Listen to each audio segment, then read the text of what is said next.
My explorer is Hernan Cortez. He was born in 1485 in a small town southwestern Spain. He was in the military and he was a farmer before he sailed. He was trying to conquer the Aztec Empire when Juan de Grijalva reported his discovery in Mexico in 1518.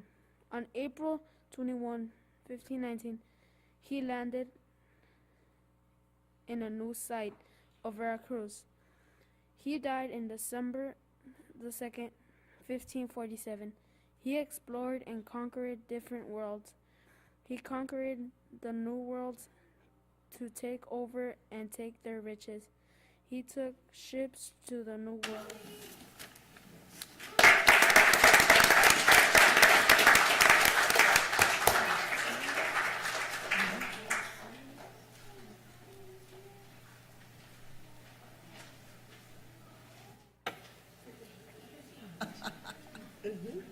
Whoa. My name is Julian Garza. I'm here. Christopher Columbus was born on October 31st, 1451. He was born in Genoa, Italy. Columbus had two brothers, Bartolomeo and Diego, his father Domenico and his mother Susanna. In August 1492, Christopher Columbus sailed to Nina de Pinta and the Santa Maria, trying to find a route in the Indies and Asia. The reason for exploration was to find the Indies. He used a compass, maps, and charts in his exploration. Instead, he reached the Bahama Islands. Later, many Europeans said that Columbus had discovered a new world, America. Columbus died on May 20th, 1506.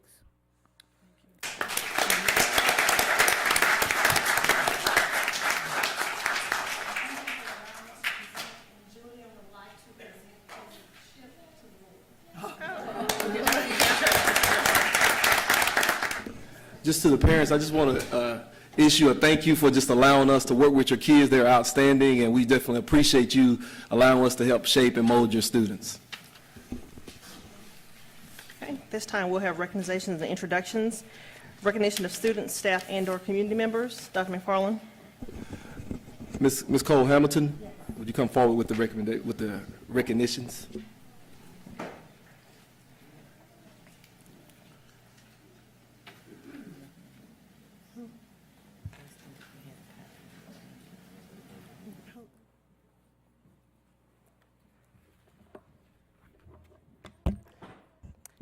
Good evening, Madam President, Dr. McFarland, Board of Trustees.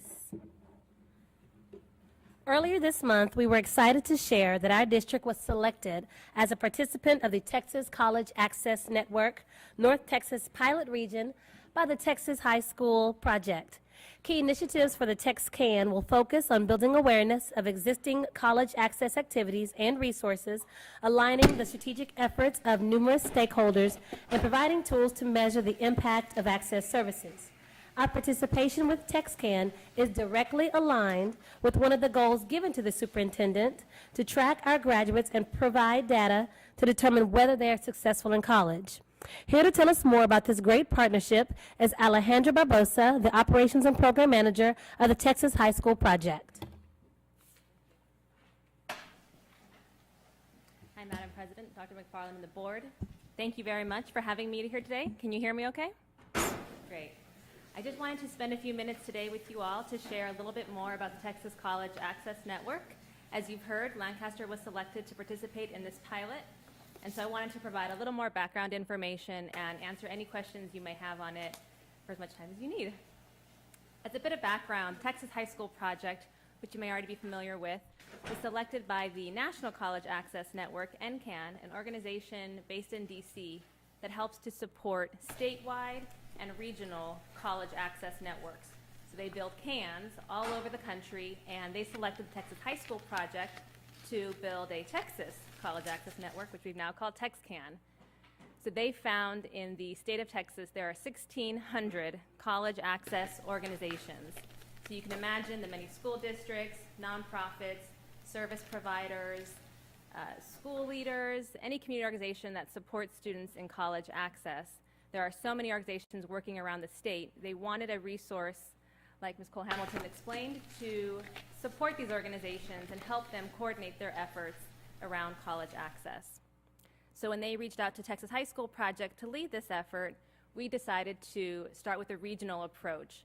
We found that 90% of the organizations we reached out to said they needed a regional effort to support their work because of how diverse the state is and what local needs are. So we decided to do 2 pilots, and we're doing one in San Antonio and the other here in North Texas, of which Lancaster has been selected to be a part of. We also selected 2 other districts and a charter management organization. So Lancaster will be joined with DISD, Richardson ISD, as well as a charter management organization, Uplift Education. We felt these 3 districts and CMOs gave us a broad opportunity to work across the North Texas area and see what works in this region to help college access organizations.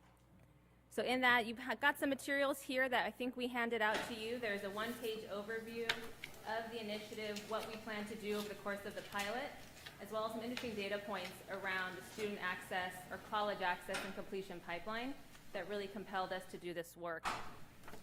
We also provided a 1-page slide that has the 3 areas of focus, and those are awareness, alignment, and impact measurement. When we reached out across the state to ask organizations what they would want from a Texas College Access Network, they all felt like the first step was basic awareness. Organizations weren't aware of who's doing what. So if we imagine that the community organizations, the counselors, and or the teachers don't know who's doing what in college access, there's no way the students will know. So we wanted to immediately focus our efforts on how we can build awareness on what organizations are in the community to help students, whether it's on campus, in the district, or at a local community center or nonprofit organization. The third area is around alignment. So many organizations came to us and said, we work with the same students, but we don't talk, we don't communicate, and we need a resource that brings us together to help us coordinate our work. So in everything we do to support TexCan, we're really focusing on alignment so that these organizations can share resources when resources are minimal, and ideally avoid the duplication of efforts. We don't want 5 organizations working with 1 student in college access, perhaps on their financial aid application, when we can sort of divide and conquer all of the needs for a student to get into college or into a post-secondary degree. The third area is the one we're most excited about because it's where we think we can make the most impact, and that's around impact measurement. So many organizations said they don't know how to evaluate the work they do for students. So if they're a nonprofit and they work with 100 students, they may be tracking some data, but they don't know if those students are also working with 3 other organizations, 1 other organization, or no other supports. And so we wanted to create a system and a support that would enable school districts, the teachers, counselors, parents, and all of the community organizations to track the services they're providing to students and really evaluate what is working in college access so that we can be smarter about how we target our funding, our time, and our efforts. So you'll see the 3rd page that I provided you is a snapshot of a college access dashboard. This is a prototype we developed that we want to work with all of the districts in this pilot, particularly Lancaster, to help develop. We feel that this would give us a great tool for any parent, student, teacher to pick up and see how am I doing or how is my student doing in college access, so that they can say, I'm a freshman, I have to red light on this item, I'm behind on my research of college campuses, or if it's academic data, maybe my GPA is not up to date or up to par as to where I need it to be for where I want to go to college. Or it may be a counselor that a student walks into the college center and they can pull up that student's profile and say, you're a senior, I know exactly where you need to be at this point in time in your senior year, and help direct you to the right resources. So we are very excited about this initiative. We have been thrilled to include Lancaster in this effort. The leadership from Dr. McFarland and his team, as well as Ms. Fannin, has been great for us, and we're so proud to partner with you all and really work to support your students on improving post-secondary access. So I'd love to answer any questions you may have or provide any more details if you're interested.